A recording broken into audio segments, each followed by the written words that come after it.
그래서 하중과 무게가 많이 나가는 시스템 창, 창문이 설치되는 곳에는 외부 방향으로 철구를 덧대서 창의 무게를 충분히 지탱하게 해주는 보강 작업이 필요합니다. 아름다운 세상 만들기의 아세만 빌드입니다. 지금 보시는 단독주택과 부속동 2개는 충남 태안에 지어진 평산제로서 다른 집들과 마찬가지로 100년간은 집짓기 프로젝트로 진행된 건물입니다. 경량 철골 구조체로 뼈대를 만들었고 샌드위치 패널로 이중벽체 공법으로 지어졌습니다. 지금 보시는 화면은 2022년 답사와 컨설팅 당시의 현장 모습인데요. 건축과 토목에 대한 설계와 인허가, 토목공사, 건축공사, 그리고 부대공사를 포함한 전체 공사를 원수독으로 일괄 계약하였고 그로부터 3년 뒤인 금년 4월에 착공해서 7월에 사용 승인을 받았습니다. 70여일간 진행된 수많은 공정 중에서 오늘은 이 주택에 대한 인테리어 영상을 공유하겠습니다. 영상 중반부에는 기초공사에서 마감까지 진행된 전체 공정에 대한 공사 자료를 스틸컷으로 간략하게 담았습니다. 대단히 유용한 정보일 텐데요. 영상을 끝까지 보시고 집을 짓는 전체 과정을 한눈에 이해하시는 기회를 만들어 보시길 권해드립니다.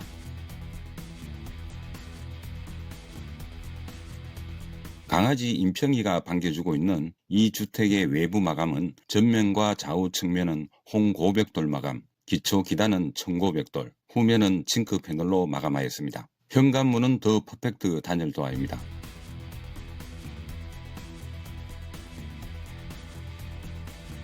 중문은 자동문입니다.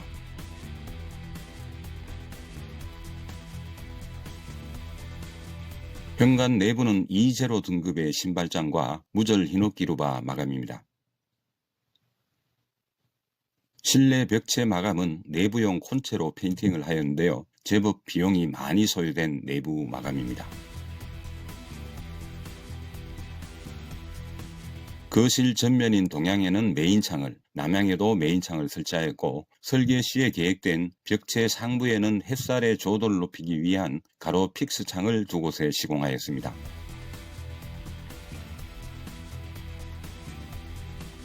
남쪽 오른편에도 픽스창을 구획해서 채광 효과를 더 높이는 설계대로 시공되었습니다.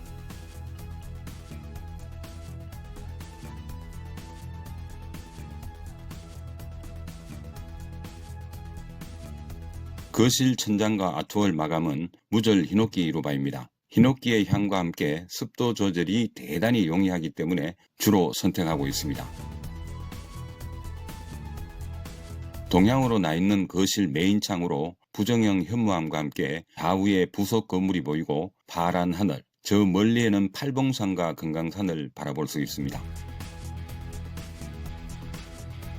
이 집의 배치와 방향은 동쪽을 바라볼 수밖에 없기 때문에 동향으로 설계를 하였습니다. 동향과 함께 남향을 최대한 살리는 컨셉으로 지어졌는데요. 건축주께서 토지를 매입하시고 난 후 지형의 상황에 맞춰서 남쪽과 서쪽 그리고 북쪽의 토지 경계 부분을 멋들어지게 꾸며 놓았기 때문입니다. 그래서 이렇게 설계와 인허가, 토목공사, 건축공사, 부대공사까지 마치면서 완료한 현장입니다.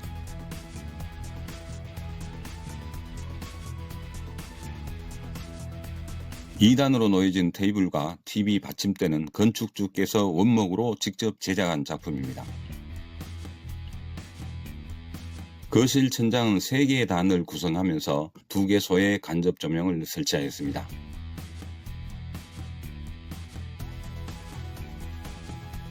이 집에는 패시브 하우스와 같은 부속 시설들이 많이 설치되었습니다. 그만큼 기초 투자를 많이 했다는 얘기인데요. 우선 전열교환기 디퓨저가 2개 보입니다. 각 실마다 흡입구와 배기구가 설치되었습니다. 그리고 지열 보일러를 설치하였고 그를 통해 제법 큰 비용이 소요되는 코어콜 시스템이 1년 12달 냉방과 난방을 책임지면서 해열 해수 장치와 함께 쾌적한 실내 공간을 유지하게 되는 시스템을 적용하였습니다.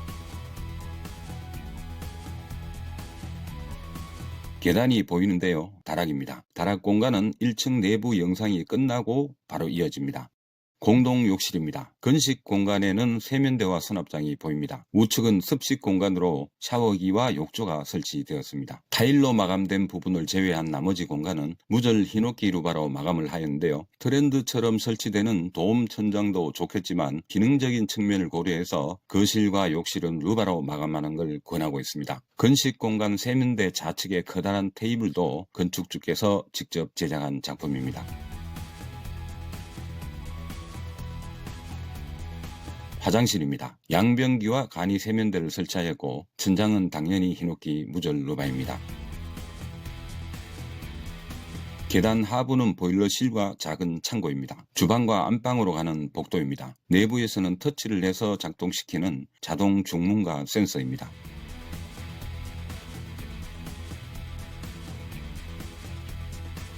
다용도실인데요. 층층이 잘 정돈된 모습이 보여집니다. 내부 공간을 좀 더 넓게 활용하기 위해서 포켓도어를 설치했습니다. 주방입니다. 식탁과 냉장고를 제외한 가구는 E0 등급의 제품으로 제작 설치되었습니다.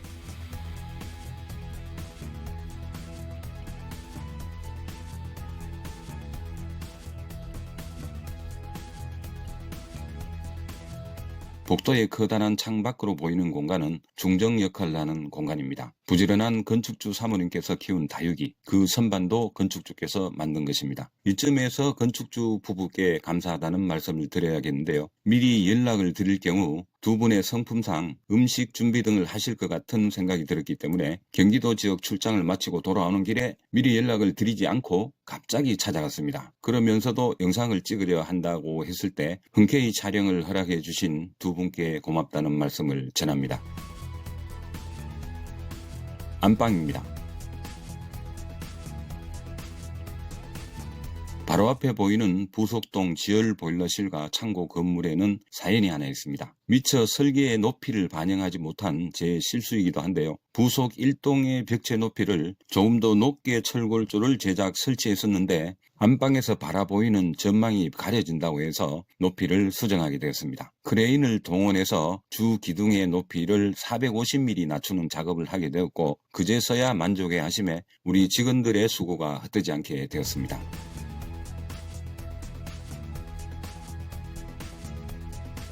안방 욕실입니다.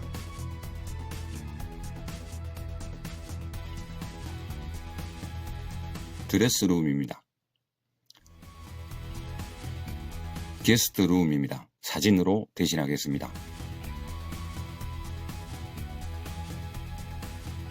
다시 주방으로 나가는 복도입니다. 중문을 통해서 밖으로 나가겠습니다. 현관문을 나서면 중정과 마당, 그리고 넓은 들과 하늘이 다시 펼쳐집니다.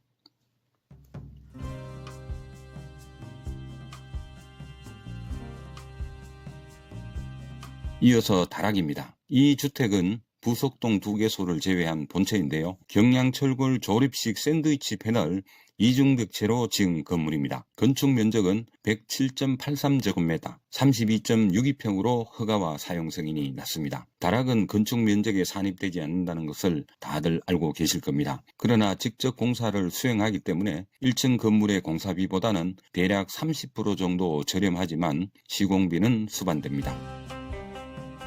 다락 공간의 채광창도 동향을 향해서 2개소가 설치되었습니다. 좌측에 하나의 공간이 있습니다. 건축법상 지붕층의 두께가 260mm 패널이기 때문에 원활한 높이의 공간을 형성하기에는 애로사항이 많습니다. 또한 다락은 수납을 위한 창고 역할의 용도로 사용하는 것이 일반적입니다. 물론 생활도 가능합니다. 두 번째 다락 공간입니다. 높은 위치의 창을 통해서 중정 사이로 동향의 조망을 할 수 있습니다.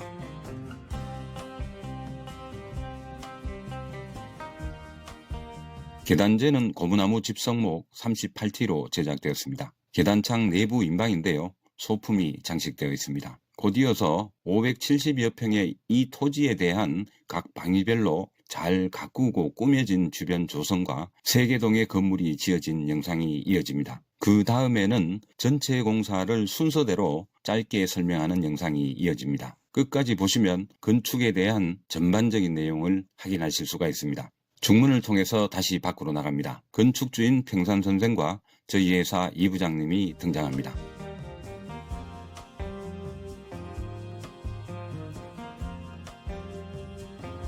이 토지는 동향과 남향이 튀어져 있고 서향과 북향이 산으로 막힌 지형입니다. 앞서 말씀드린 바와 같이 집의 주 방향은 동향이며 남향의 채광과 조망을 최대한 살리는 설계를 하였고 그렇게 지어진 건물들입니다.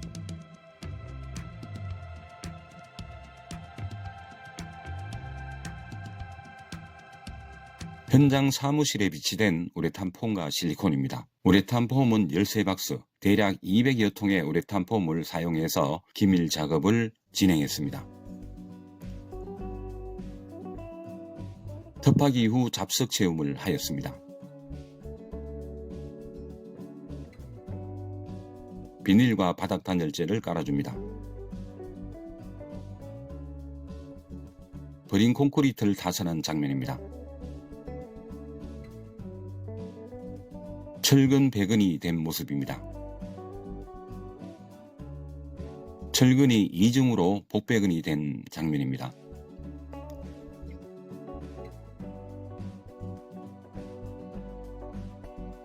캐스트 인 플레이스 공법으로 L형 앙카가 설치된 모습입니다.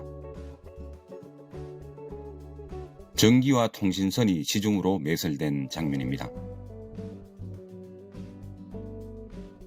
건프집이 완성되고 다운턱과 물넘침 방지턱이 시공된 장면입니다.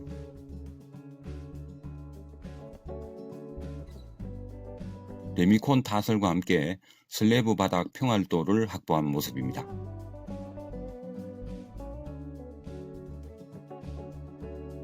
건프집을 철거하면 다운턱과 물넘침 방지턱이 도드라지게 보여집니다.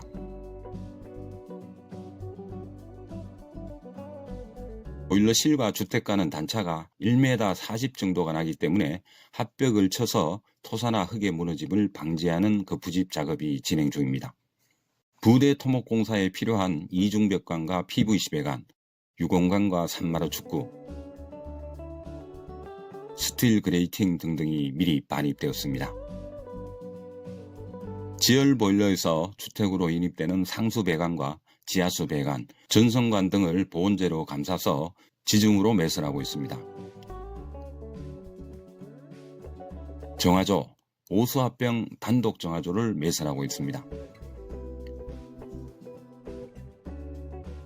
주변 3면의 둔턱 아래에 잡석을 깔고 유공관을 매설해서 물의 흐름을 유도하였습니다.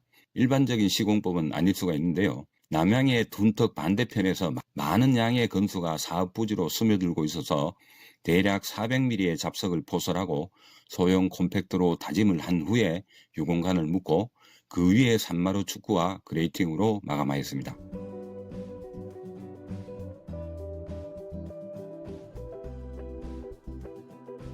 콘크리트 맨홀을 2개소에 설치하여 하수와 우수를 집수하도록 하였습니다.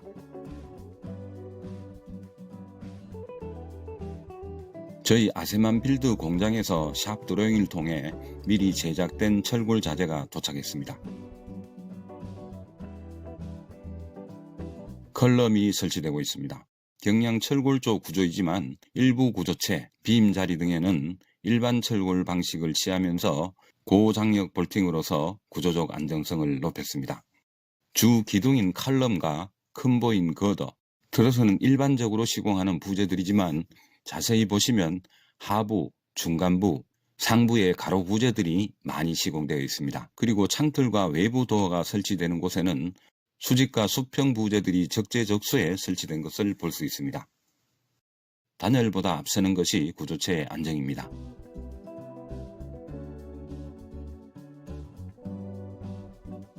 철골 구조체 시공이 끝날 시점에 패널이 입고되었습니다. 복합자재죠. 패널 시공 시에 암수가 만나는 조인트 부위에는 우레탄 폼을 충분히 충진시켜야 합니다.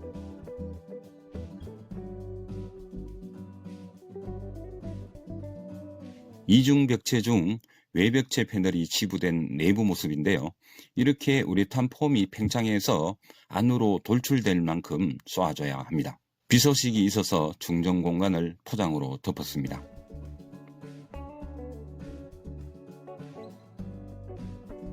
다락 철골입니다. 도면상의 철골 부재는 100에 100 4.0T였지만 150에 150 4.5T의 철골로 규격과 두께를 상향시켜서 시공하였습니다. 다시 한번 말씀드리지만 단열보다 앞선 순위가 구조체의 안정입니다. 전기 전열 도면입니다. 지중으로 ELP 30mm, 40mm 전선관과 가요 전선관이 인입된 장면입니다. 이중벽체 중에 외벽체 패널이 구조체 곽관 밖으로 치부된 모습인데요. 내부에 50T 패널이 설치되면서 이중벽체를 완성하게 됩니다. 이중벽체 중 내벽체가 치부되는 장면입니다. 암수가 만나는 곳, 패널 조인트 부위는 이렇게 우레탄 폼으로 기밀 충진을 해줘야 합니다.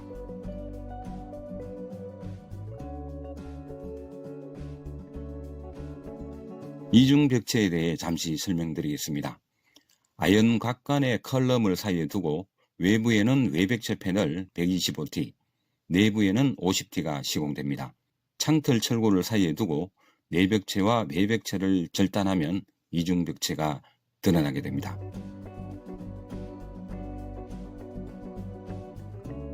그리고 단열층을 만드는 중요한 포인트 내용입니다. 패널 코너 상부에 합판이 두 개가 보이는데요. 벽체 패널과 천장 패널이 만나는 곳에 11mm 합판을 조깃대로 끼워서 인위적으로 고른 틈을 형성해주고 그곳에 우레탄 폼을 충진하면 벽체와 천장의 기밀층을 만들 수가 있습니다. 창문의 내벽체가 타공이 되었고 외벽체 타공 절단 중인 장면인데요.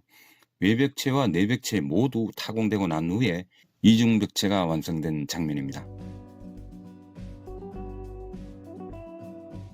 이렇게 개구부는 이중벽으로 타공이 되는데요. 창틀 바닥 철골 밖으로 외부에 철골이 하나 더 붙은 걸 확인할 수 있습니다. 창문이 설치될 부위가 창틀 철골 위에 올라타는 것이 아니라 외부 방향으로 힘이 쏠릴 수밖에 없기 때문에 수직과 수평을 유지하지 못하게 됩니다. 그래서 하중과 무게가 많이 나가는 시스템 창문이 설치되는 곳에는 외부 방향으로 철골을 덧대서 창의 무게를 충분히 지탱하게 해주는 보강 작업이 필요합니다. 거실 메인 창인데요. 외부로 철골이 덧대어져 있습니다. 남쪽의 메인 창도 철골 보강이 된 장면인데요. 모든 창들은 이렇게 철골이 보강되었습니다.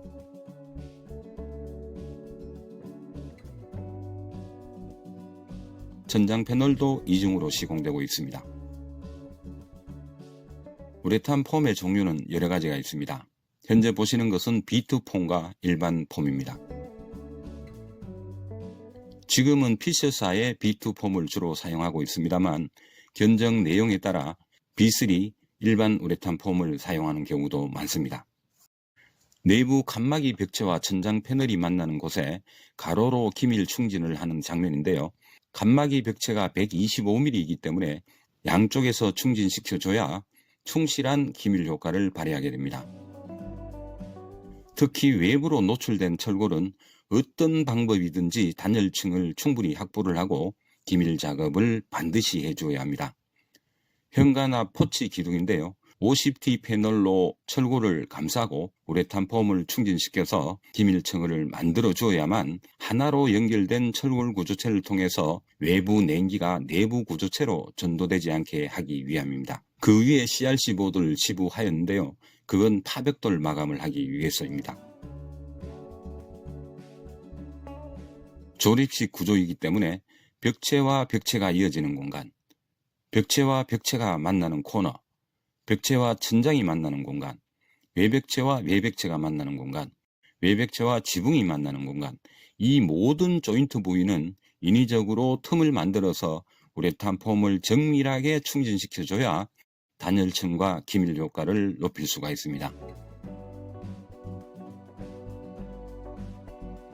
서쪽인 후면은 징크 패널로 시공되었습니다. 나머지 3면은 CRC 보드를 지부하고 나서 파벽돌로 마감하게 됩니다.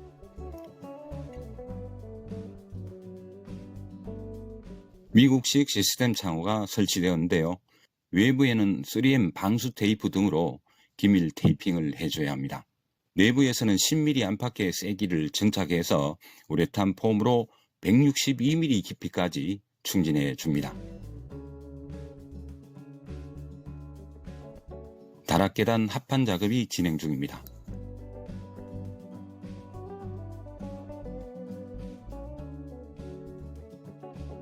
시멘트 보드가 입고되었습니다.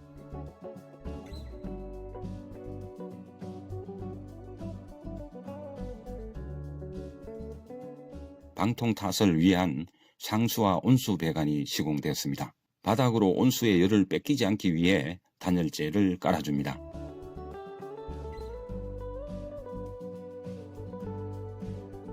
전열 교환기, 폐열 해수 장치가 설치되고 있습니다. 각 실마다 인, 아웃 2개의 통기구를 두게 됩니다.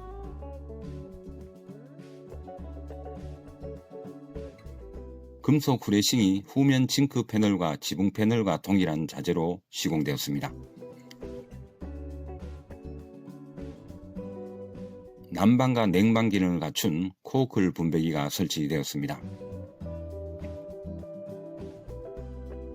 창틀 내부 인방은 선반 역할을 하게 되는데요. 고무나무 집성목 18T로 제작되었습니다. 난방 배관입니다. 비드법 단열재 위에 와이어메시가 깔리고 그 위에 엑셀 호스 위에 다시 한번 와이어메시를 설치해서 이중으로 시공하였습니다.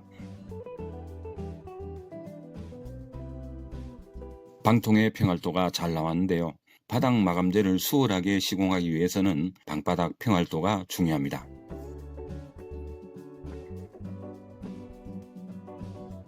외부에는 파백돌 마감을 위한 시멘트 보드가 시공되고 있습니다.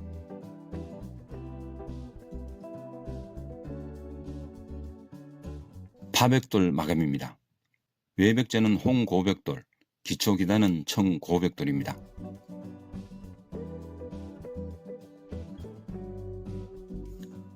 매지 시공입니다. 외부의 마지막 마감재는 발수재인데요. 내구성을 충분히 확보하기 위해서는 흠뻑 흘러내리게 그리고 정밀하게 도포해야 합니다. 이 작업에는 건축주께서도 함께 참여하였습니다. 발수되지 않은 곳은 왼쪽, 오른쪽은 색상이 좀 달라 보이는 것은 말씀드린 것처럼 흠뻑 뿌려지고 충분히 스며들었다는 증거입니다.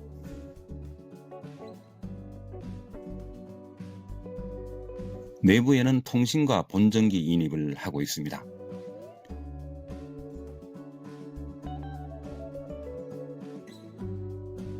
그와 동시에 인테리어 작업도 진행되고 있는데요. TV가 설치될 곳은 CRC 보드 2겹과 합판 지부가 되었습니다.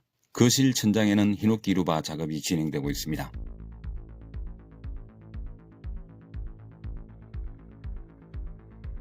아트월도 히노키 루바로 마감을 하고 있는데요. 하나뿐인 아트월을 제작하였습니다.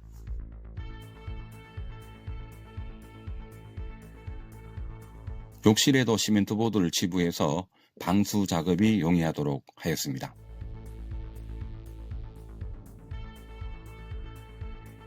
계단재는 고무나무 집성목 38T로 디딤판을, 철판은 18T로 시공하였고 3회 정도 샌딩 후에 도장을 하게 됩니다.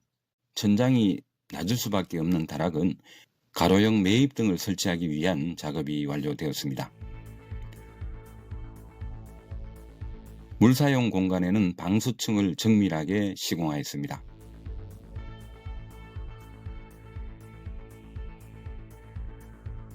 타일 작업입니다. 집이라고 하는 것은 어떤 설계를 하느냐와 어떤 디자인으로 마감하느냐에 따라 보여지는 건물의 가치와 완성도가 달라집니다. 한마디로 정의하자면 조화입니다. 도기가 설치되었습니다. 이제 공사의 막바지를 향해 가고 있는 중입니다. 외부 지붕 끝선인 박공과 처마에는 시멘트 계열의 보드에 백색 도장 2회를 하고 소핏이 시공되고 있습니다.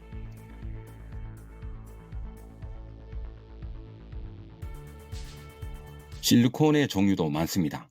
일반인이 주로 사용하는 비초산 실리콘인데요. 이건 내부용으로 사용하고 있습니다. 외부에는 2배 정도 가격이 비싼 외장용 실리콘을 사용해야 하는데요. 내부용은 수분과 햇빛으로 인해 비교적 짧은 기간 안에 경화가 되면서 미세하게 갈라지게 됩니다. 건축주인 평산 선생께서 저와 함께 지붕 용마루 부위에 외장용 실리콘을 함께 코팅했습니다.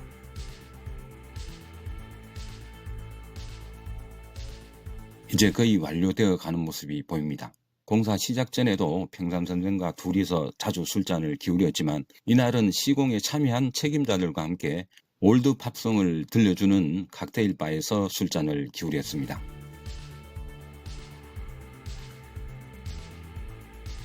벽체와 천장에는 도배 마감 대신에 비용이 많이 들어간 콘체 시공 중의 하나인 퍼티 작업입니다. 연 이틀째 기계 샌딩 작업이 진행되었습니다. 마감된 모습인데요. 평산 선생께서 원하는 빈티지 스타일로 잘 나왔습니다.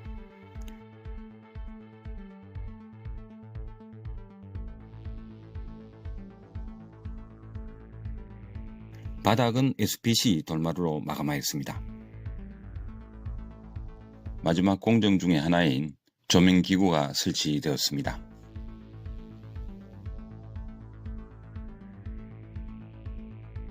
내부 공사 마지막입니다. 내부 공사의 마지막은 싱크대와 가구입니다. 2제로 등급의 싱크대입니다.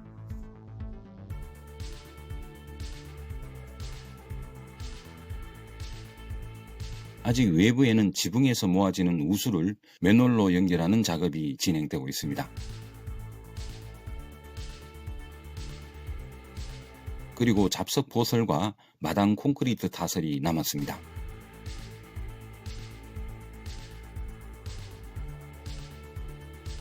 마당 일부는 콘크리트 포장, 장독대 부분도 콘크리트 포장.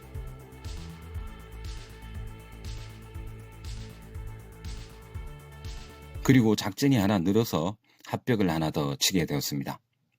본체로 올라가는 양쪽 편에 석축을 쌓았습니다만 집을 누가 짓느냐에 따라 어떤 마음으로 짓느냐에 따라 다른 것처럼 이 석축은 평산 선생의 친구분이 재시공을 한 사연이 있습니다. 부속동 창고 옆에도 안전을 위한 합벽과 계단 작업이 진행되었습니다.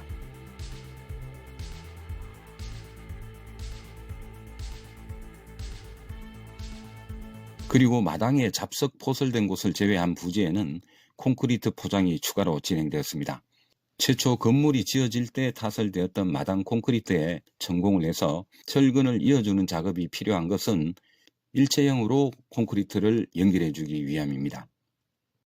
안방 앞에 마당과 장독대 공간, 진입로에 콘크리트가 타설되었습니다. 추가로 동쪽 부지의 건수를 유도하기 위한 유공간 작업이 진행되었고 부지 입구에 설치된 집수정으로 연결을 끝내면서 70여일간의 긴 건축 여정은 끝을 맺었습니다. 나머지 부분에 대해서는 건축주인 평산 선생의 친구분이 장비를 운용하고 있었기 때문에 마당 평탄 등은 직접 진행하였습니다. 앞으로 어떻게든 시간을 할애해서 이 주택 공사 내용 전반에 대해 함께 공유하고 유익하고 소중한 정보를 함께 하도록 노력하겠습니다. 다음 편에는 집터 주변과 외부 영상을 담아보겠는데요. 긴 영상을 끝까지 시청해주신 구독자님들께 깊은 감사의 말씀을 드립니다. 도움되는 정보라고 판단이 되시면 주변에 공유를 해주시면 고맙겠습니다. 100년간은 집짓기 프로젝트, 지금까지 아세만 빌드의 아름다운 세상 만들기였습니다. 감사합니다.